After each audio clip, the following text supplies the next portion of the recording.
Bismillahirrahmanirrahim. Assalamualaikum warahmatullahi wabarakatuh. Perkenalkan, kami dari kelompok 4, di mana diketuai oleh saya sendiri atas nama Muhammad Munawir, dengan anggota Humairah, Nur Husna, Andi Anugrah Ruksha Arba'ah, dan Tasya Prilani Usman. Kami berasal dari Prodi Pendidikan Teknologi Pertanian, kelas A Universitas Negeri Makassar, angkatan 2019. Baik, pada video kali ini kami akan menjelaskan materi dengan tema energi, yang merupakan salah satu tugas dari mata kuliah Agroklimatologi Pertanian. Baik, langsung saja kita masuk ke materinya. Pertama, definisi energi. Energi adalah daya kerja atau tenaga. Energi berasal dari bahasa Yunani yaitu energia, yang merupakan kemampuan untuk melakukan usaha. Energi merupakan besaran yang kekal, artinya energi tidak dapat diciptakan dan dimusnahkan, tetapi dapat diubah dari bentuk satu ke bentuk yang lain. Kemudian kita masuk ke materi selanjutnya, energi yang dapat diperbaharui. Sumber daya energi yang dapat diperbaharui seperti angin, matahari, dan tenaga air menawarkan alternatif pengganti untuk bahan bakar fosil. Mereka menghasilkan sedikit bahkan tidak ada pencemaran atau gas rumah kaca. Dan kabar baiknya, sumber energi ini tidak akan pernah habis. Inilah 7 sumber energi yang dapat diperbaharui yang paling terkenal. Pertama, energi surya. Energi surya adalah energi yang dikumpulkan langsung dari cahaya matahari. Matahari adalah sumber kita yang paling kuat. Sinar matahari atau energi surya dapat digunakan untuk pemanasan rumah, pencahayaan dan pendinginan, dan bangunan lainnya, pembangkit listrik, pemanas air, dan berbagai proses industri. Sebagian besar bentuk energi terbarukan berasal baik secara langsung atau tidak langsung dari matahari. Sebagai contoh, dari panas matahari menyebabkan angin bertiup, memberikan kontribusi terhadap pertumbuhan pohon dan tanaman lain, digunakan untuk energi biomasa, dan memainkan peran yang penting dalam siklus penguapan dan curah hujan yang menjadi sumber energi air. Baik, saya Humairah, NIM 19270411014, ingin melanjutkan materi sebelumnya. Nah, yang kedua yaitu energi angin. Angin adalah gerakan udara yang terjadi ketika naiknya udara hangat dan udara dingin, lalu bergegas untuk menggantinya. Energi angin telah digunakan selama berabad-abad untuk kapal layar dan kincir angin. Kincir angin untuk menggiring gandum. Sekarang ini, energi angin ditangkap oleh turbin angin dan digunakan untuk menghasilkan listrik. Hal ini dikarenakan matahari memanaskan permukaan bumi secara tidak merata, maka terbentuklah angin. Energi kinetik dari angin dapat digunakan untuk menjalankan turbin angin. Beberapa mampu memproduksi tenaga sampai dengan 5 megawatt. Nah, keluaran tenaga kubus adalah fungsi dari kecepatan angin. Selanjutnya yaitu yang ketiga, yaitu mengenai energi air. Air adalah sumber daya yang dapat diperbaharui, terus diisi oleh siklus global, penguapan dan air hujan.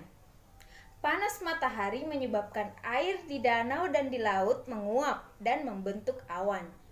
Air kemudian jatuh, kemudian kembali ke bumi sebagai hujan atau salju dan mengalir ke sungai, dan sungai yang mengalir kembali ke laut. Air mengalir dapat digunakan untuk memutar turbin yang mendorong proses mekanis untuk memutar generator. Nah, energi air yang mengalir dapat digunakan untuk menghasilkan listrik. Saya atas nama Andi Anugrah Ruksha Arba'ah akan melanjutkan pembahasan materi tentang energi. Materi selanjutnya yaitu energi biomasa. Kayu masih menjadi merupakan sumber yang paling umum dari energi biomasa tersebut, tetapi sumber-sumber lain dari energi biomasa meliputi tanaman pangan, rumput, dan tanaman lain. limbah pertanian dan kehutanan dan residu, komponen organik dari limbah kota dan industri, bahkan gas metana dari tempat pembuangan sampah dipanen masyarakat. Biomasa dapat digunakan untuk menghasilkan listrik dan sebagai bahan bakar untuk transportasi atau untuk memproduksi produk yang tidak akan membutuhkan penggunaan bahan bakar fosil. Biomasa yang biasa dihasilkan oleh teknik pertanian yaitu biodiesel, etanol, dan bagase. Selanjutnya yaitu energi panas bumi. Istilah panas bumi digunakan untuk energi panas yang berasal dari perut bumi. Listrik panas bumi dibangkitkan dengan cara memanfaatkan uap yang keluar dari pipa yang ditanam ke perut bumi sebagai hasil pemanasan sumber air resapan di sekitar sumur panas bumi. Uap tersebut kemudian dimanfaatkan langsung untuk memutar turbin atau memanaskan penukar panas untuk menghasilkan tekanan yang kemudian digunakan untuk memutar turbin yang menghasilkan listrik melalui generator. Energi panas bumi dari inti bumi lebih dekat ke permukaan di beberapa daerah daripada orang lain, di mana uap panas atau air bawah tanah dapat dimanfaatkan dan dibawa ke permukaan itu dapat digunakan untuk membangkitkan listrik, seperti tenaga panas bumi sumber ada di beberapa bagian tidak stabil secara geologis seperti Islandia, Selandia Baru, Amerika Serikat, Filipina, dan Italia. Selanjutnya yaitu energi samudra. Lautan menyediakan beberapa bentuk energi terbarukan dan masing-masing didorong oleh kekuatan yang berbeda.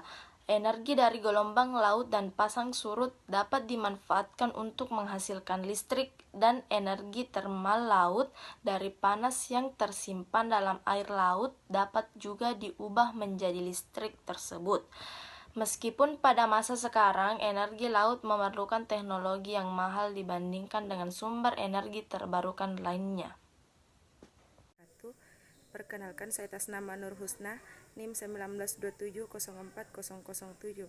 Baiklah, saya akan melanjutkan materi sebelumnya, yaitu energi yang tidak dapat diperbaharui. Misalnya, minyak dan gas bumi merupakan energi yang tidak dapat diperbaharui. Kebutuhan energi tidak hanya sebagai sumber energi saja, tetapi sebagai bahan baku, misalnya plastik, pupuk, pestisida, dan bahan lainnya. Nah, kita paling banyak mendapatkan energi dari sumber energi yang tidak dapat diperbaharui. Misalnya bahan bakar fosil, diantaranya minyak bumi, gas alam, dan batu bara. Kemudian dampak energi terhadap pemakaian lingkungan. Menggunakan energi surya tidak mengakibatkan polusi udara atau polusi air, dan tidak juga menghasilkan gas rumah kaca, akan tetapi memiliki dampak tidak langsung terhadap lingkungan. Misalnya ada beberapa bahan beracun dan juga bahan kimia. Nah, pembakaran sumber energi fosil yaitu minyak bumi dan batu bara juga memiliki dampak yang tidak baik terhadap udara dan iklim, karena mengeluarkan gas-gas diantaranya karbon dioksida atau CO2, nitrogen oksida NOx, dan sulfur dioksida SO2. Kemudian yang dapat menyebabkan pencemaran udara yaitu diantaranya hujan asam, smog, dan pemanasan global. Solusi terhadap penggunaan energi. Yang pertama, melalui membiasakan diri untuk menerapkan budaya hemat energi, seperti menggunakan listrik seperlunya, menggunakan air seperlunya, dan sebagainya. Yang kedua, mengurangi penggunaan BBM dan beralih ke bahan bakar alternatif. Yang ketiga, mengurangi eksploitasi besar-besaran terhadap minyak bumi.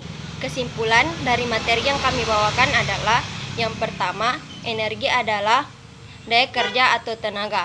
Energi berasal dari bahasa Yunani, yaitu energia, yang merupakan kemampuan untuk melakukan usaha. Energi merupakan besaran yang kekal, artinya energi tidak dapat diciptakan dan dapat dimusnahkan, tetapi dapat diubah dari bentuk satu ke bentuk yang lain. Yang kedua, energi dapat diperbarui atau tetap adalah energi surya, energi angin, energi air, energi biomasa, energi panas, bumi, dan energi samudra. Yang ketiga, energi yang tidak dapat diperbarui adalah minyak bumi, gas bumi, dan batu bara, yang dimana termasuk bahan bakar fosil yang berasal dari fosil ribuan tahun lalu. Yang terakhir adalah solusi untuk menggunakan energi, yaitu menerapkan budaya hemat energi, mengurangi penggunaan BBM, dan beralih ke bahan bakar alternatif, mengurangi eksploitasi besar-besaran terhadap gas bumi, minyak bumi, serta batu bara, serta mendesain rumah dengan fasilitasi dan penyinaran yang baik.